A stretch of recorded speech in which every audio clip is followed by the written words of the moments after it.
大家好，欢迎大家来到蓝同学脑洞工坊，我是蓝胖。2016年初，一篇刊登在韩国国民日报的小学生离奇死亡案件报道，引爆了韩国的舆论，更是将儿童家庭安全问题推上了风口浪尖。今天我们就来讲一下这起离奇震惊的案件——韩国小学生崔某死亡案件。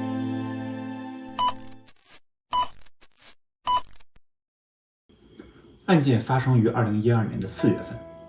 当时还在韩国京畿道富川小学上1年级的小学生崔某，在没有告知学校的情况下，突然于4月30日不再来学校上课。校方曾多次尝试寄信给男孩家人，但是最终都被退回。4年后，2016年1月13日，时任京畿道富川小学的教导主任在意识到了这一不寻常的现象后，随即给崔某的母亲打了电话。电话中，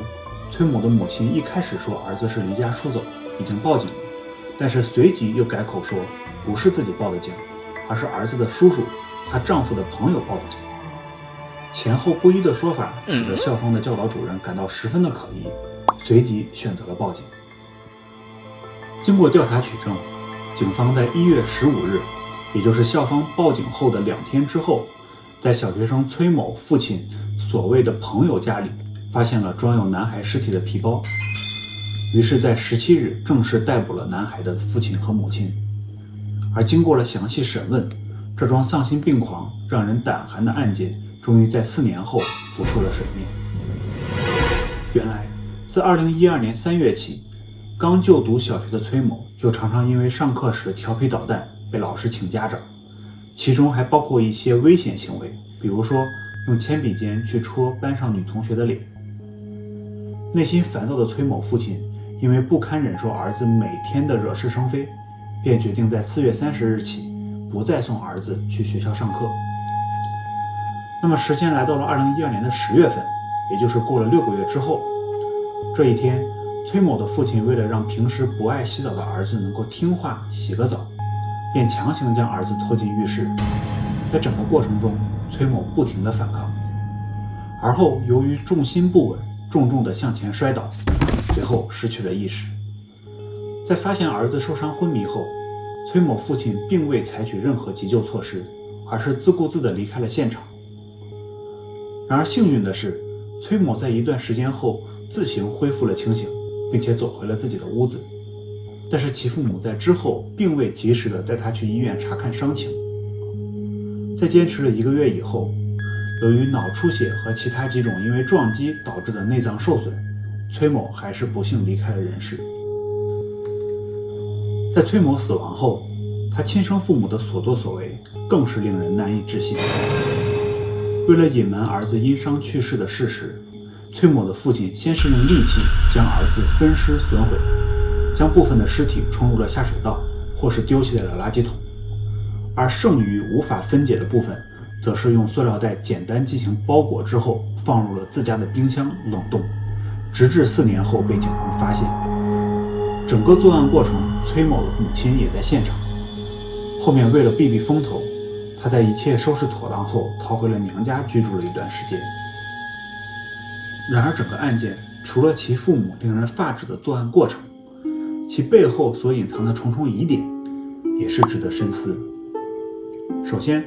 从崔某不去上学到尸体被警方发现冷冻在冰箱，整整用了4年之久。在这4年之中，为何学校、社区、亲戚和邻居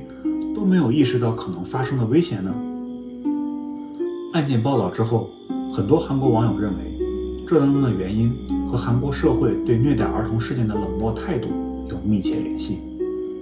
在2012年4月30日崔某离校后，学校除了2次向男孩家地址发信询问后，还曾经在同年向男孩居住地人员管理登记中心发去公函，要求他们前往男孩家里查看情况，然而并没有收到任何回复。在同年8月31日，由于崔某连续缺课超过90天，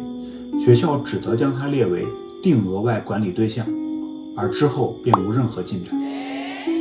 那么4年后，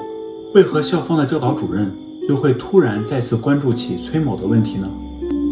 这一切要归功于发生在1年前的11岁女孩为逃避亲生父亲的虐待从油烟管道逃生事件。在这一事件被媒体大量报道后，韩国民间炸开了锅，一时间各种针对儿童受到虐待的报道层出不穷，以至于韩国教育部门不得不开始着手调查和处理各种大大小小的问题学生事件，而这其中正好就包括了崔某。而这起案件的另外一个疑点是，2个犯罪嫌疑人除了崔某以外，还有一个小2岁的女儿。警方在侦办过程中也重点查看了女儿是否有受到虐待的迹象，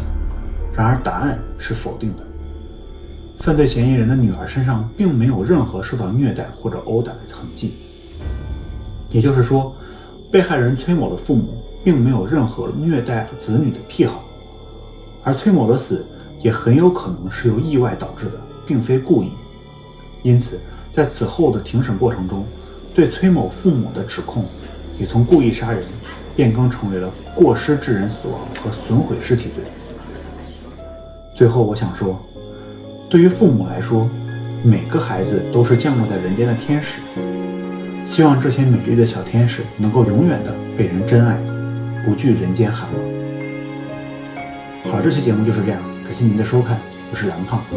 如果你喜欢这期节目的话，别忘了点赞、转发、评论和订阅。我们下期节目再见。